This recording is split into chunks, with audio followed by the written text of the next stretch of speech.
let's talk about team for a moment, because it's not really Trump versus Harris. It's the Trump team versus the Harris team, right? So what have we seen? So Trump's picked J.D. Vance as his vice president.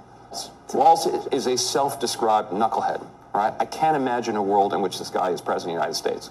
And you have to look at the vice president as a potential president of the United States. So that's, right. If I line them up, you know, you've got a guy who grew up in a very, very challenged environment, addiction, family, rural America, makes his way to Yale, armed forces. Now he's, you know, venture capitalist, right. Senator, extremely articulate, obviously highly intelligent. So you compare and contrast. You have Elon Musk, who's probably the, you know, one of the most consequential, certainly consequential business leaders 100%. In the world. It's proven he can take on 12 things at the same time and change the world. Okay, as right. You know, who's going to take? He put himself right. out here in this election, and first, the only one talking about government efficiency, right? And Trump's all in.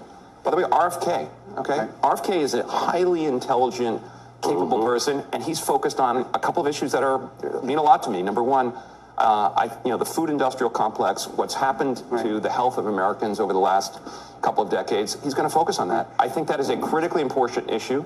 I think examining the 73-shot regime that we give our kids and is worth doing. You've spent your whole career talking about truth, honestly. Yes. You go out there publicly talking about companies that you think are lying. Sure. And I just want to know what you think when you see, for example, former President Trump publicly say on the record that he forced Deere to not move to Mexico. And then the company has to come out with a statement that says that that's false, fundamentally false.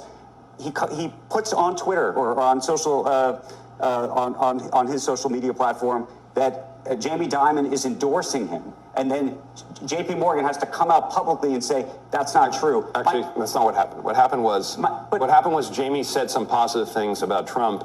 Someone posted on Twitter that Jamie's endorsing him, and Trump, in effect, retweeted. Let me ask you this, though. But as somebody who cares about truth, yes. Use the Deere example, because that's as black and white as they come. So look, what do you think of that? I think there are probably many examples of Trump convincing and or threatening a company that if they open up a factory in Mexico, that he's going to, you know, tariff their goods or whatever, and maybe he confused the company. Okay, but he certainly has used that kind of technique. But let me hold on. Go ahead. But I want to make my own argument here. You can, but you get to do it all day. I get to do it now. Lies on both sides. It's like unbelievable. In her Twitter account, okay, Vice President Harris put stuff out about Trump that are absolutely completely false. Like, so for example, he's going to sign a federal abortion ban. Okay, Trump's not going to sign a federal abortion ban. He's in bold letters, capital letters. He said it publicly. He's posted it. Otherwise, I can give you multiple examples. Just take a look at her Twitter feed, her X feed. It's a series of lies about President Trump. So, you know, she's not some, unfortunate, again, I look forward to a world, maybe it's 4 years from now, and we have two candidates, and it's November 5th again, and none of them have lied. None of them have personal issues. They're like the world's most incredible candidates, and it's so hard to decide because they're amazing.